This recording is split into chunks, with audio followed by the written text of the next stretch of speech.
Our psychologist, Carlos Camacho, is in the studio now at Coast FM 963. Thanks for coming in today, Carlos. Thank you, Deb. Missed you last week. Did you have a nice holiday? Yes, it was pretty good. You know how holidays are.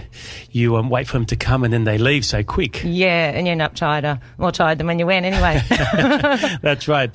Now back in routine, the body adapts, I think, to a certain routine. And yeah, you're right. Sometimes just getting out of that routine, even if it's more relaxing or doing less, we seem to get more tired sometimes. Yeah, well, our topic today is mindfulness, isn't it? Carried on from last week's chat. Mm. That could have helped you. That could help you reduce your stress levels and tiredness, couldn't it? Sure, could have. I think mindfulness is, as we said last time I was here 2 weeks ago, it is the latest trend, so to speak. Yes. In psychology, we do have trends. Yes. And mindfulness seems to be one of those. But it's also. In Australia anyway, it's right around kind of like in the middle coming out now of the trend. Yeah. And so it has become quite popular in the United States. And so we pick up a lot of the things from, especially psychologically speaking. I did say it once here, psychologically we do study a lot of the foundations of the North American, if you like, school of psychology, which is based on behavioral psychology and cognitive behavioral, where in other countries, their foundations is more psychodynamic, which is based on psychoanalysis and other types of therapy. So we tend to get it, and with mindfulness, especially with podcasts and social media, we have picked up, and it's a wonderful word, so people like to know what it's about. Yes, they do. They want to have a look more into being mindful, don't they? How do you go about practicing that on a psychological point of view? Yeah, look, it's mindfulness is a bit like we said last time. It has derived from a couple of places, if you like. Just really, if you want to just be very simple, it's really a combination of cognitive behavioral psychology and Buddhism, really. Yes. So in cognitive behavioral psychology, like I said last time, we look at the person, at the patient's belief systems and thoughts. And so there is a problem out there, a real problem, and we can't change that problem. So we try to help the person change their attitude, their beliefs, their thoughts on that issue, and try to look at it differently. So whilst the problem's there, we're not going to allow it to affect us.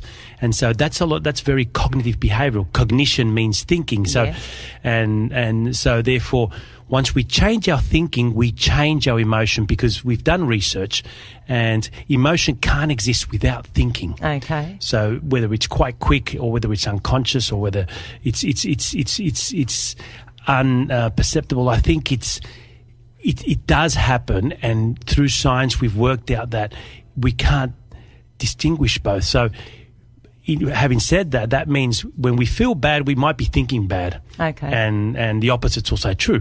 And so we got to a certain point where cognitive behavioral therapy only got us to a certain level. And in the last 10 years, mindfulness came about, where it looks at more of an Eastern type philosophy, which is the present moment, which is quite a Buddhist idea, not a Buddhist religious idea, but more of a Buddhist practice and philosophy, which is concentrating on the now. And so mindfulness looks at the person's belief system and thoughts, but allowing them, or hopefully teaching them to be able to concentrate on what's happening right in front of you and focusing on that point. So that's the key to your thoughts, just to have to create mindfulness. And also, if you had a thought, you would just let the thought come in and flow through without letting it actually affect you, because we tend to do that and dwell on that thought. But if we just noticed it and let it go, is that a form of mindfulness? It is. And it's very difficult to do. Yes. It's very difficult to do, because with Eastern philosophy, a lot of people that are born, they're obviously exposed to it quite young. Yeah, trained. It's almost like saying, okay, I'm going to speak to you Chinese and you're going to feel better. Yeah, yeah. And so it may sound great, but you're not understanding because you're not used to it. So that's a bit of the criticism of mindfulness in the Western world, that it sounds great, it makes sense. But it's hard to do. It's hard to do because we're almost taught the opposite, to think a lot, to do, plan, to be loud. Worry, to be loud. The squeaky wheel gets the grease in the Western world. Speak up or you don't get anything. Exactly. Noticed. And this is the opposite to focus on one task as opposed to multitasking, which we're taught to do. And it's difficult to do once you're an adult. But if we teach our kids from very young, it's a wonderful tool to have. For us, it seems to be passing by. Like you're in therapy with a mindfulness type approach psychologist, and you do feel good at that time. But the trick is to be able to go away and keep it going. Exactly. So even if, say, you're washing up, you concentrate on exactly what you're doing at that time. Each plate, each cup, each night. Is that sort of practicing how to teach yourself to do it and brush your teeth? You're thinking about brushing your teeth? That's right. It's focusing on the task. It's very hard to do. I would find it very difficult if a person can, even myself, I've tried it, and more than a minute is very, very hard because things happen. There's noises outside. Distractions. There are distractions. Phone calls. And our thoughts themselves, we've got layers of things that we want to do that day, things that happened yesterday, and triggers that happen. So if you're a trained Buddhist monk, it's very easy. But if you're not, what I would suggest is, just to have spurts of it. A lot of things I talk with my patients, whether it's mindfulness or not, I try to say or try to focus on the idea of, look, try to be the best you can be at that activity. So if you're brushing your teeth, try to be the best teeth brusher there is.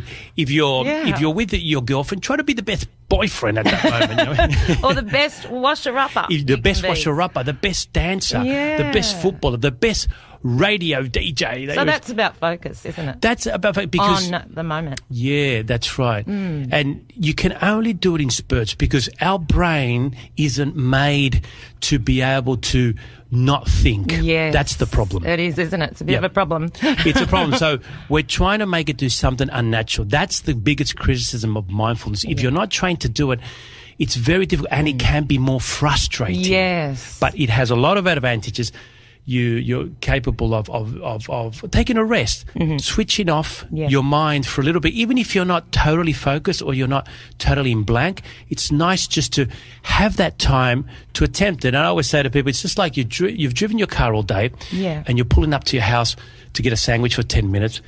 You turn your car off. You don't leave it running. Yeah. And the brain's the same. Just even if it's 10 minutes, just if it's 1 minute. And Mm-hmm. that's especially in the Western world where we need to have a certain pace. Mm-hmm. Just stand aside for a couple of minutes here and there it's quite refreshing. Yeah, well, as you said, if we teach our children to do it, it becomes a really good habit. And it sort of brings me to the kids that are starting their HSC at the moment. Yeah. If they were learning, they could probably have a chance of being able to do that from that age, but even from younger. And these kids, as they come up to studying their HSC, will have better focus maybe and better sleep, would they?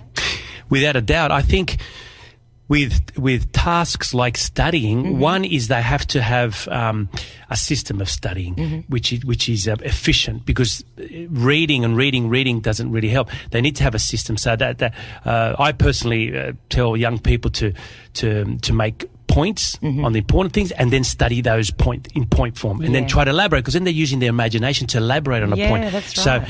memorizing doesn't help. You can't memorize a textbook. No. You don't have control whether you have interest in the subject. So some subjects, if a kid likes mathematics, of course they're going to want to study it as opposed to literature. So you have no control in the HSC and other things. You have to study it. So you force yourself to say, okay, I'm only going to do 15 to 20 minute spurts. And that's a bit of mindfulness. You say, and I advise them to turn off the mobile.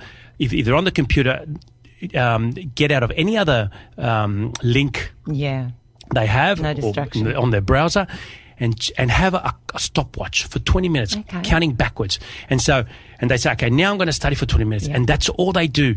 So there's no distraction. After 20 minutes, they have a 10-minute rest. It's far better to study in small spurts. So in 1 hour, they would have done 20 minutes plus 20 minutes, 40 minutes, and 10 minutes. So they would have only studied 40 minutes in the hour, but it would have been more efficient than studying 2 hours in a row. Yeah, because in that break between the 20 minutes they're absorbing. They're probably absorbing what they just... Yep. That's how the brain works. The brain Okay. finds it difficult to concentrate after a certain amount of time. So, and we've all had that experience of reading a book and suddenly you've read a page and you were thinking about something else. Yeah, you drifted.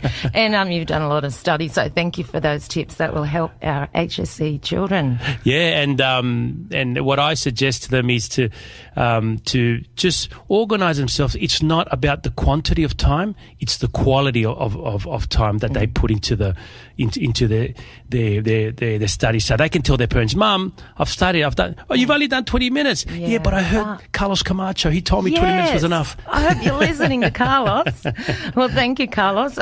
Just wrapping it up. When you practice mindfulness, you can go into a very deep meditation sometimes. It's sort of it can be a progression, can't it? That's right. Yeah, and it happened to me where I went, this is probably about 10 years ago, I went to such a deep meditation that I actually had a near-death experience. And I've read about this and I've read about that happening to people before. And I'd like to talk to you a little bit more about that next week. Is that okay? That sounds very interesting. From a psychological point of view. I find that very interesting, and I have been exposed to some of those studies and some of my own patients, so it would be wonderful to talk about that. Okay, well, thank you, Carlos. And if you miss any of our chats, you can get them on social media and Facebook, can't you? Yeah, they're out there. They're there. Throughout the net. They're there. Well, thank you. You're with Coast FM 963, 28 minutes to 12. We go out with a great song that Carlos has chosen, The Models, and I think it's pretty good, Carlos. Out of Sight, Out of Mind on Coast FM.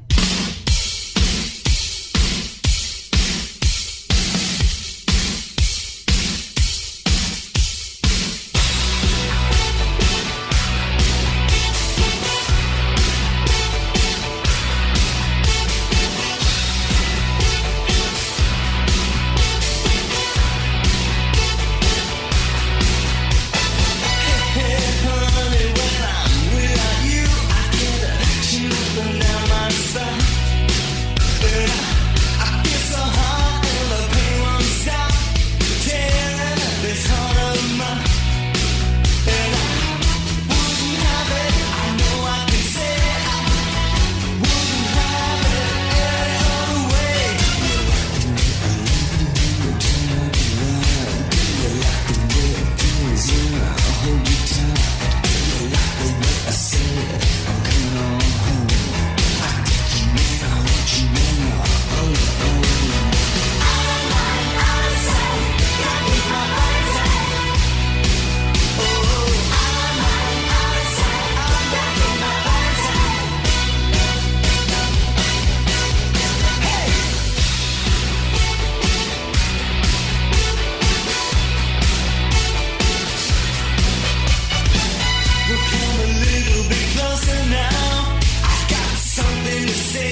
The Easy Mix.